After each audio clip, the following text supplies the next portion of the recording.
Welcome to the Daytime Update with me, Katlego. Now we continue with reaction on President Cyril Ramaphosa's State of the Nation address.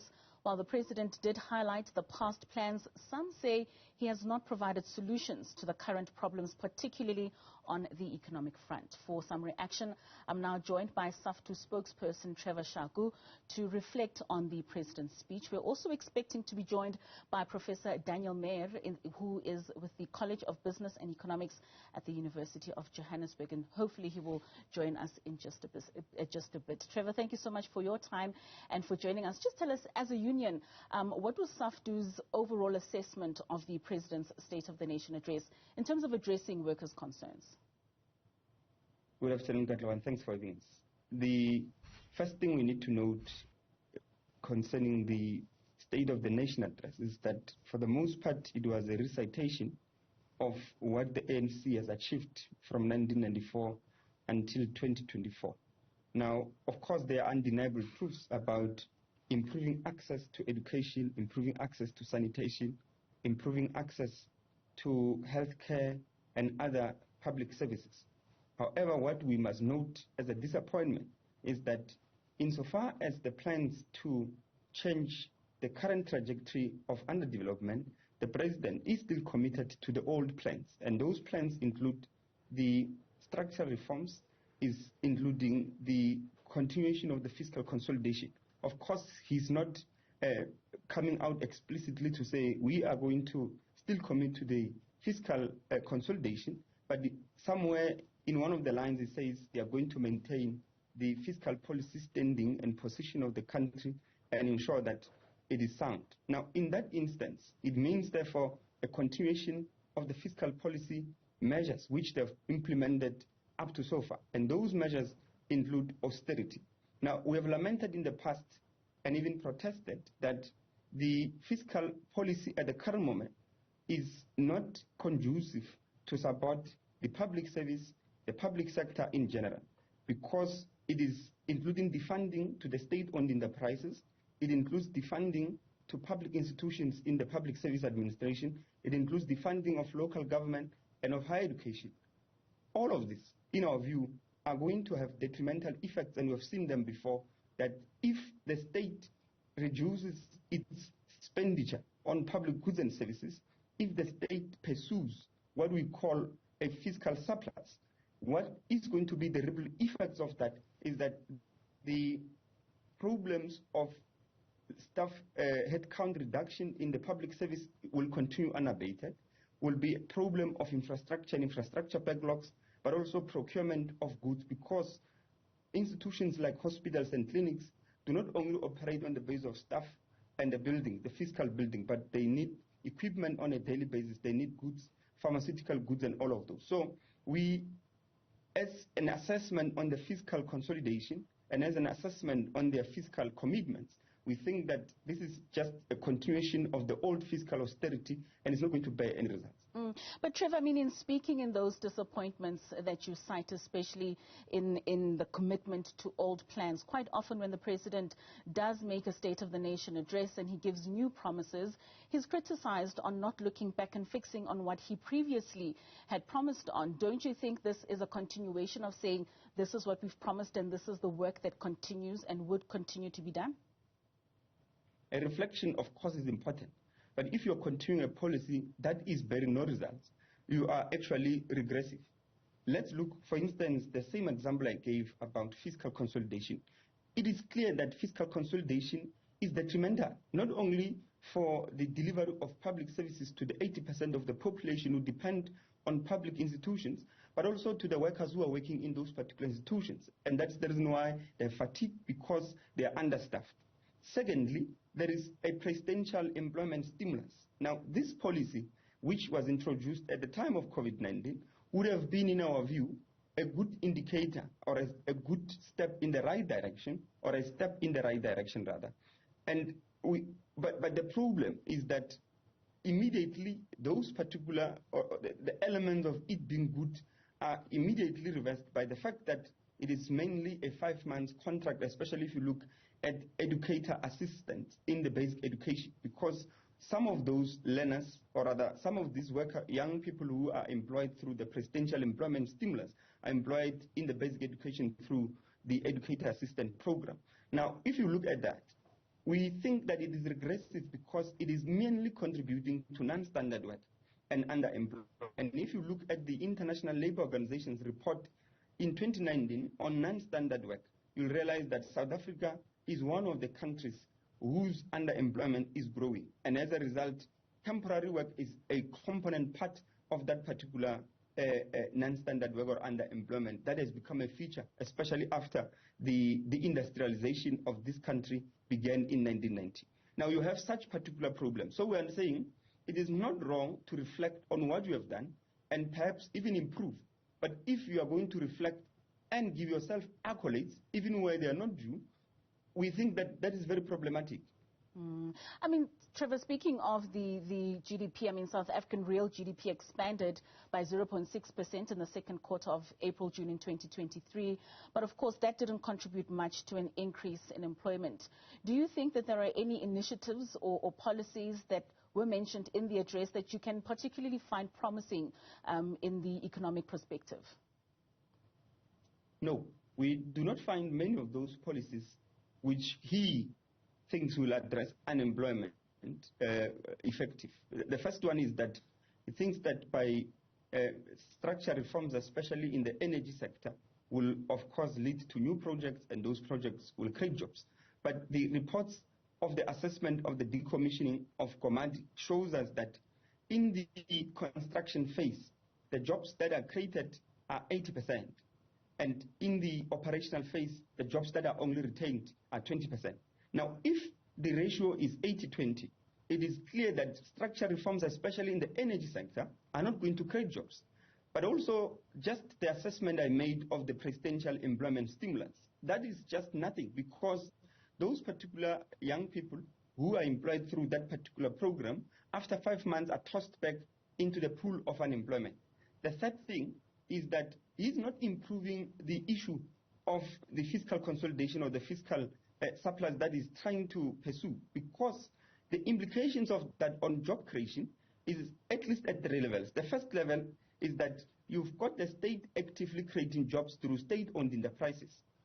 And if you define state-owned enterprises, as we have seen in SABC, we have seen also in the post office, the resultant consequence there would be retrenchments, restructuring, and therefore retrenchments. And that would just be a negative contributor to the war against unemployment. The third area is the question of the headcount in the public service. If you were to increase the headcount and try to achieve the public servant to population ratio that is lesser, you will be able to achieve a lot of things. But also there are the debates between ourselves and Treasury when we met them were on the question of fiscal expansion and fiscal contraction, and they are trying to follow fiscal contraction. In our view, this disincentivizes the consumers because it does not create enough, or rather it does not give enough money to the people by creating jobs either through jobs guarantee schemes, and therefore allow people to be able to buy. And if you check at the analysis by the Statistics South Africa of the manufacturing underutilization, the contributing factor, one of the major contributing factors to that is the decline in demand.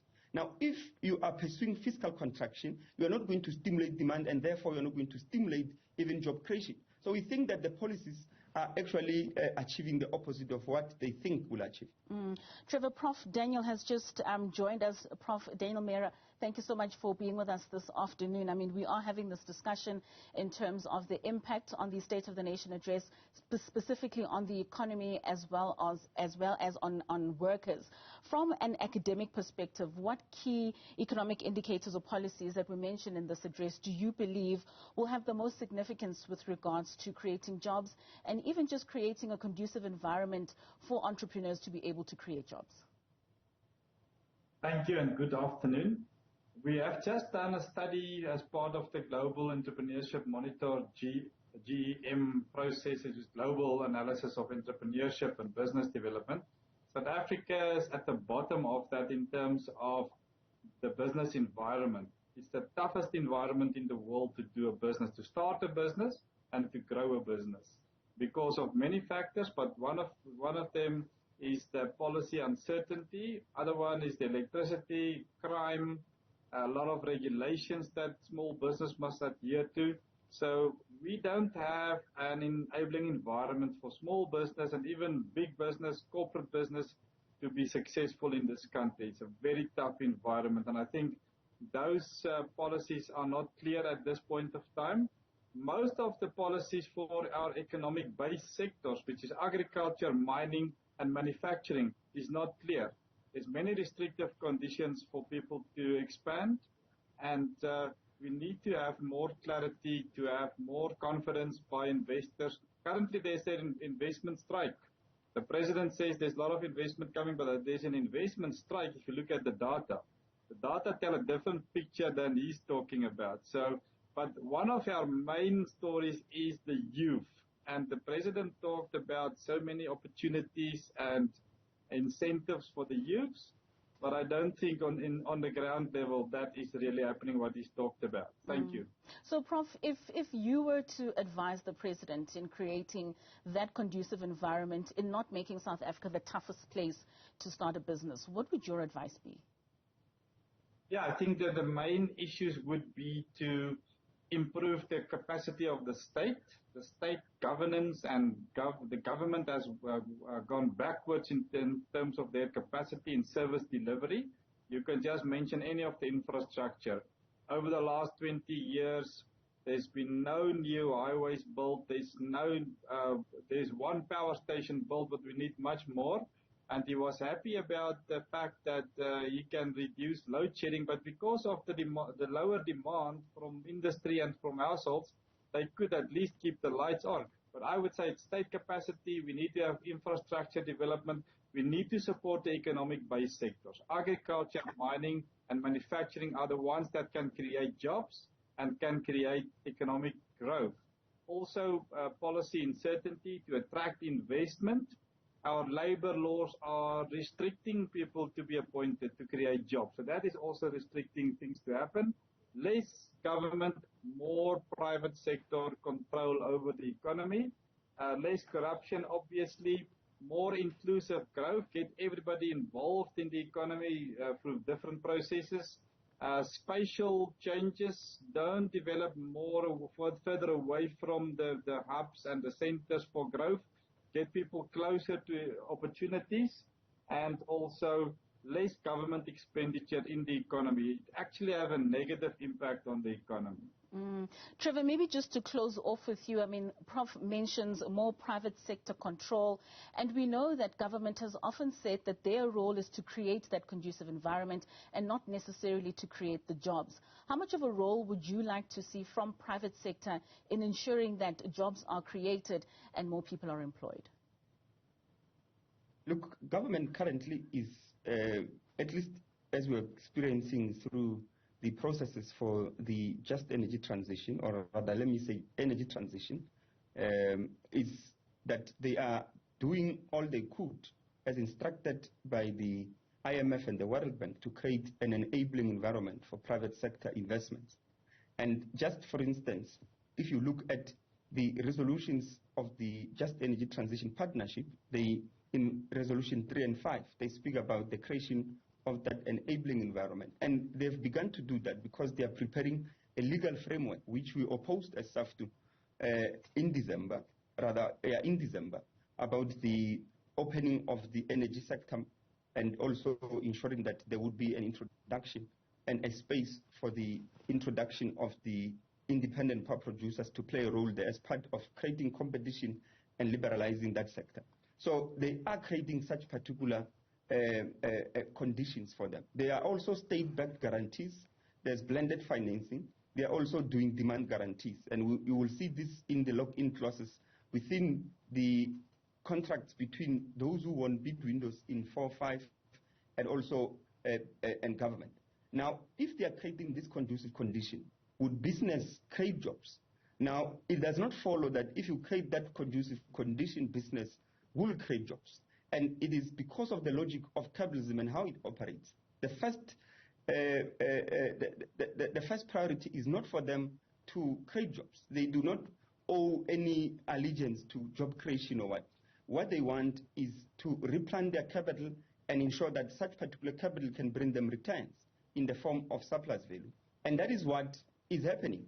But the fact that you are going to control, let's say, for instance, the labor to capital composition isn't going to be easy. And that's the reason why quite often they go on restructuring processes which led to job shedding. We want, on the other hand, the state to play a greater role in the economy. We do not want the state to withdraw in the economy.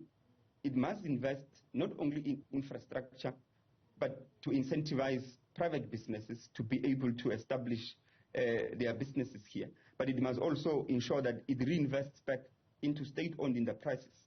Is a concept which has been created, or rather is being used to fearmonger about bailouts and what.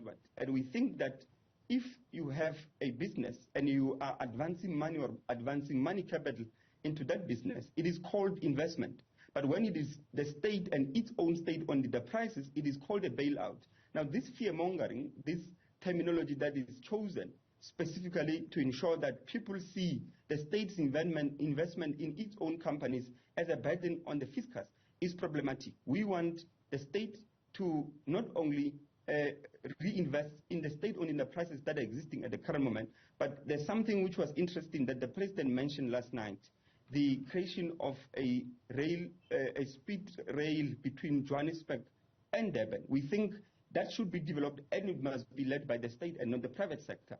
And what also we should do in powering that particular railway should be for us to begin to commit resources to build plants which will generate energy from renewable sources, so that such particular rail network that will be established to ensure that movement of people between one city and the other, the passenger railway in particular, becomes easier. So we think that those are the things which the state ought to be doing at the current moment and reinvesting instead of defunding the state-owned enterprises and also generally just cutting budgets in its institutions.